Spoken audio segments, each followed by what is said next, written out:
Hello বন্ধুরা, good morning. আশা করি সবাই ভালো আছো। আমি বৈশাখী বলছি। আমার আর একটি নিউ ব্লগে সবাইকে অনেক অনেক স্বাগত জানাই।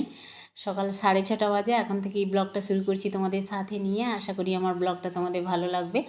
সকালে ঘুম থেকে উঠেছি অনেকক্ষণ আগেই, একদম রুটিন চেঞ্জ।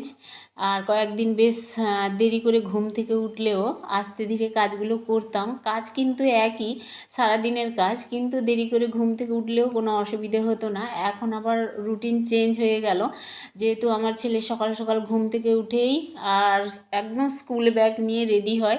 তো ওকে 7টা 7:30টার ভিতরে টিফিন রেডি করে দিতে হয়। মানে প্রথমে কোচিংয়ে যায়, তারপরে স্কুলে যায়। তো যাই হোক, এতদিন রুটিনটা অন্যরকম ছিল, আর আজ থেকে রুটিন একেবারেই আলাদা। কারণ আমাকে 5টা 5:30টার দিকে উঠতেই হবে ঘুম থেকে। আর বেশ কয়েকদিন আগে 6টা 6:30 7টা 6:45 ওরকম ঘুম থেকে উঠতাম, কিন্তু এখন আর চলবে না। একদম ঘড়ি ধরা টাইমেই উঠতে হবে, আর না হলে টিফিন কিছুই দিতে পারবো না ছেলেকে। ছেলে না খেয়ে যাবে, না টিফিন নিয়েও যাবে।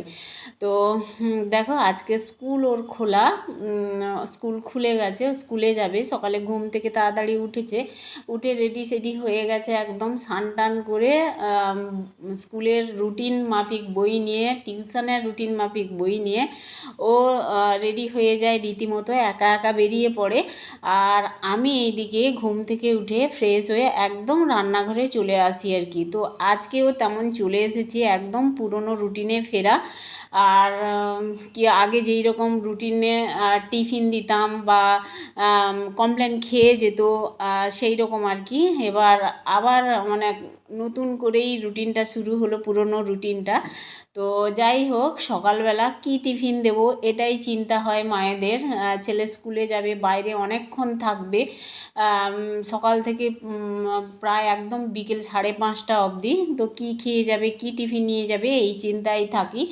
তো ভাবলাম সুজি আছে বাড়িতে, তো সুজি করে দিই। একটু সবজি দিয়েছি, বিনস গাজর টমেটো এগুলো দিয়েছি, দিয়ে সুজির পোলাও করে দিচ্ছি। আর মেয়ে আজকে বাড়িতে আছে, মেয়েও সকালবেলা টিফিন করবে, আমিও একটু টিফিন করে নেব।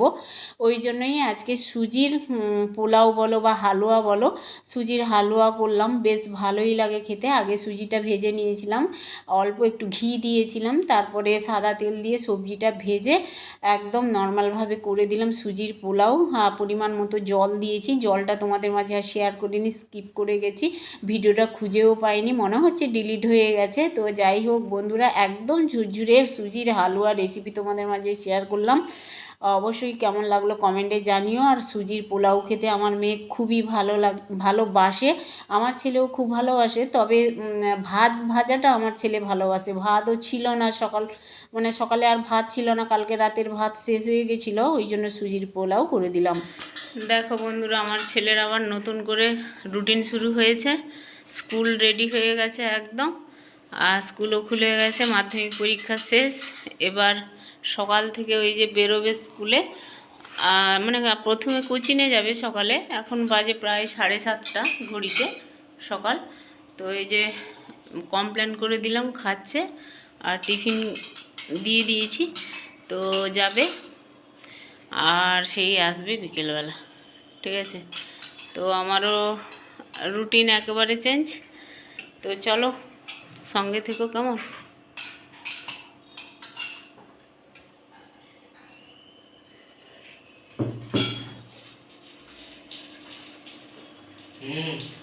জল পড়ছে, অ্যাকোয়াগার্ড থেকে জল পড়ছে।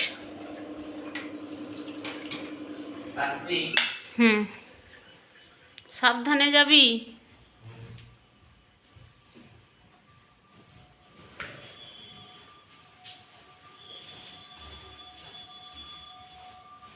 ছেলে বেরিয়ে গেছে, কমপ্লেন দিয়ে দিয়েছিলাম, খেয়েছে, তারপরে টিফিন রেডি করে দিলাম সুজির হালুয়া, সেগুলো নিয়ে গেল। ব্যাস সারাদিনও চলে গেল। আবার সেই তাকিয়ে থাকবো 5:30 6:45 বাজবে, কখন ছেলে ঘরে আসবে, এইরকম আর কি। তো একটু চা খেয়েছিলাম, মেয়ে আর আমি চা খেলাম। তারপরে দেখো, এই যে বাজার থেকে আজকে ইলিশ মাছ এসেছে আর কুচো চিংড়ি এসেছে। ইলিশ মাছগুলো দেখো ভীষণ ভীষণ টাটকা। এই ইলিশ মাছ ভাজা খেতে কিন্তু খুবই ভালো লাগবে, বা ভাপা। অবশ্যই একটু ভাজা খাবো আর ডাল খাবো, দেখাবো। আর হচ্ছে এই যে কুচো চিংড়ি দেখছো, এগুলো কাটতে একটু টাইম লাগবে, কেটে কুটে রাখবো, রাত্রে একটু সবজি রান্না করব, ব্যাস হয়ে যাবে আর কি। আর ইলিশ মাছ তো এখন টেস্ট খারাপ নয়, তবে বর্ষাকালের মতো অত টেস্ট না। আমাদের আগেও খাওয়া হয়েছে ইলিশের টক, আমরা ইলিশের টকটাই বেশি খাই, মানে তেঁতুলের টক। আর আমাদের বাড়িতে না তেঁতুলটা ফুরিয়ে গেছে, ওই জন্য আজকে আর তেঁতুলের টক করব না, আজকে একটু ভাজা করে নেব, ডাল করব, হয়ে যাবে দুপুরের খাওয়া দাওয়া। কেমন হয়েছে? দারুণ। মা যাই বানিয়েছে ভালো।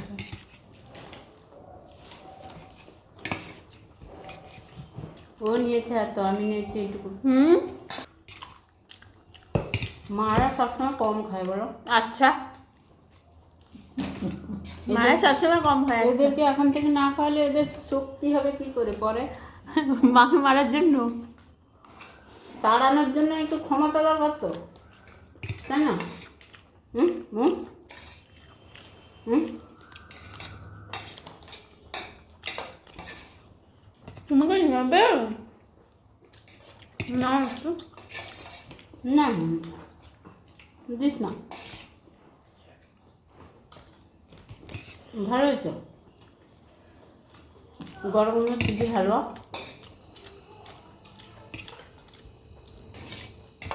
সেদিন আমি বানিয়েছিলাম পুরো টমেটো দিয়ে, একটা টমেটো দিয়েছি আর অর্ধেক টমেটো দিয়েছিলাম, লাল হয়ে গেছিলো পুরো, হলুদও দিইনি।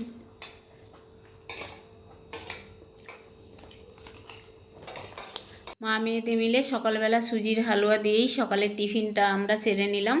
আর দুপুরবেলা মৌ তো বাড়িতে আছে আজকে, স্নান টান করে তারপরে দেখো নিজের বিছানাটা একটু পরিষ্কার পরিচ্ছন্ন করে নিচ্ছে, বেডশিটটা আজকে চেঞ্জ করে দিয়েছে। আর কাঁচা ধোয়া বেডশিট একটা পাতিয়ে নিল। মৌ বাড়িতে থাকলে কিন্তু বা নিজের বিছানা নিজেই পরিষ্কার পরিচ্ছন্ন রাখে, আর আমাকে এই বিছানায় মানে হাত দিতে হয় না, পরিষ্কার পরিচ্ছন্ন করে দিতে হয় না, নিজেই বেডশিট চেঞ্জ করে নেয়, কম্বল টম্বলগুলো সুন্দর করে সাজিয়ে গুছিয়ে রাখে বাড়িতে থাকলে আর কি, সময় পেলে। আর কিন্তু বেডশিটটা আমাকে কেচে দিতে হয় আর কি, তবে আজকে বেডশিট কাচবো না, নিচে ফেলে দিয়েছে, কালকে সকাল সকাল আমি কেচে ধুয়ে দেবো আর কি। আর দেখো এখন বিকেলবেলা ঠিক সন্ধে নেমে এসছে, আর আমি এখন বসে গেছি আয়না নিয়ে, দেখতে পাচ্ছ, আর একটু তুলো নিয়েছি। আমার তো কয়েকদিন ধরে এই ঠোঁটের উপরে জ্বর ঠোসা পড়েছে আর কি, তো 4-5 দিন প্রায় হয়ে গেল, তোমাদের মাঝে ভিডিওতে আমি শেয়ারও করেছি কয়েকবার। আর আজকে দেখো তোমাদের মাঝে আবার শেয়ার করছি, এর ট্রিটমেন্টটা কিভাবে করি আমি তোমাদের একটু বলে দিই। আমার যখনই জ্বর ঠোসা পড়ে ঠোঁটে, আর কি বলো তো, আমার না একই জায়গায় বারবার করে এই অসুখটা চলে আসে, এই রোগটা চলে আসে, জানো তো। তো যেইখানে জ্বর ঠোসা পড়ছিল আগে, সেইখানেই আবার জ্বর ঠোসা পড়েছে 3-4টা জায়গায় আর কি। তো ঠোঁটটা তো প্রথম প্রথম ব্যথা করতো, এখন কিন্তু একটু কম আছে, তবে ট্রিটমেন্ট করি বলে তাড়াতাড়ি সেরে যাচ্ছে। আর আমি এইভাবেই ট্রিটমেন্ট করি, একটু বাটিতে করে গরম জল নিয়ে, একটা তুলো নিয়ে, সুদল দিয়ে ভালো করে আগে ঠোঁটটা পরিষ্কার করে নিই ওই জায়গাটা, তারপরে হচ্ছে এই যে একটুখানি চামচে করে বোরোলিন গ্যাসে গরম করলাম, দেখলে তরল করে নিয়েছি, বোরোলিনটা দিয়ে ঠোঁটের উপরে নিয়ে এই যে লাগিয়ে নিচ্ছি, দেখতে পাচ্ছ বন্ধুরা, খুবই ভালো, তাড়াতাড়ি শুকিয়ে যায় জ্বর ঠোসা পড়লে, আর ব্যথাটাও উপশম হয়, বেশ তাড়াতাড়ি সেরে যায় আর কি।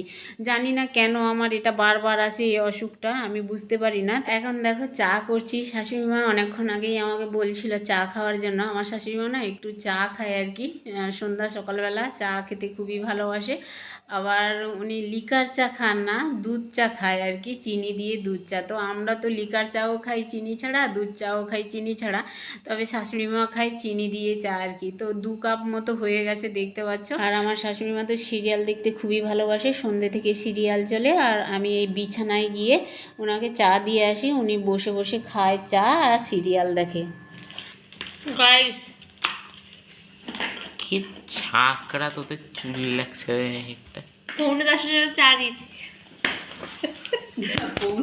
10টা না বন্ধুরা, আমাদের ঘড়ি ফাস্ট আছে, একদম না, 15 মিনিট ফাস্ট, মানে 9:30 বাজে। না না, আর এটা সকালবেলা হচ্ছে, দেখুন না, তাই একদম 9:10টার সময় চা দিয়েছে, ভাত খেতে দেবে না। না সকালবেলা না এটা।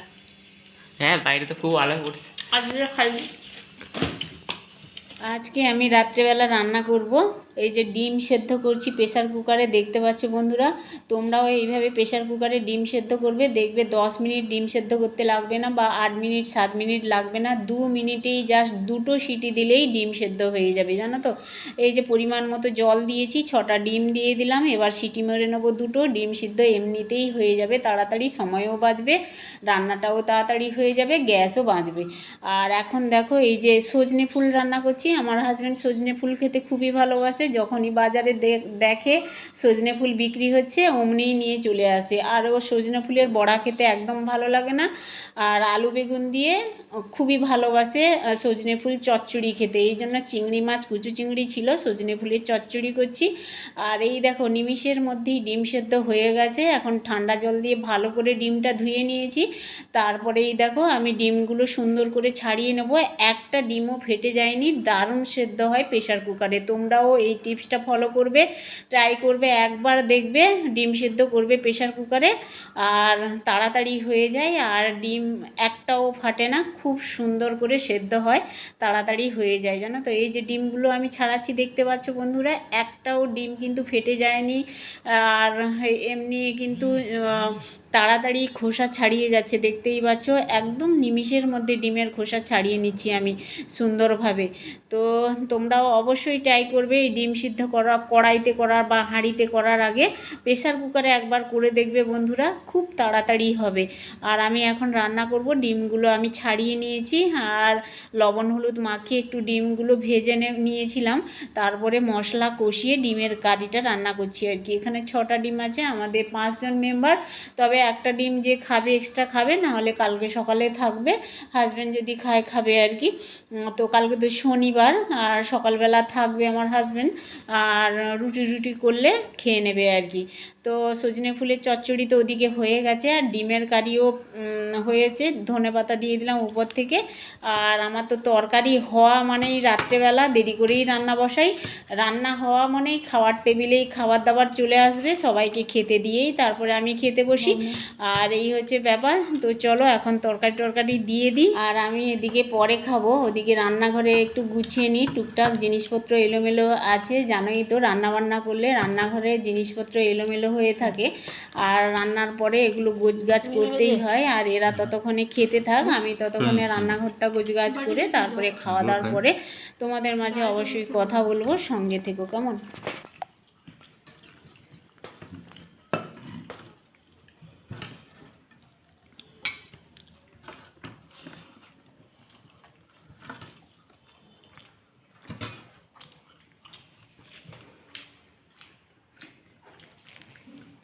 খাওয়া দাওয়া কমপ্লিট করে একদম চলে এসেছি ভিডিও এন্ড করতে। সবাই ভালো থেকো, টাটা।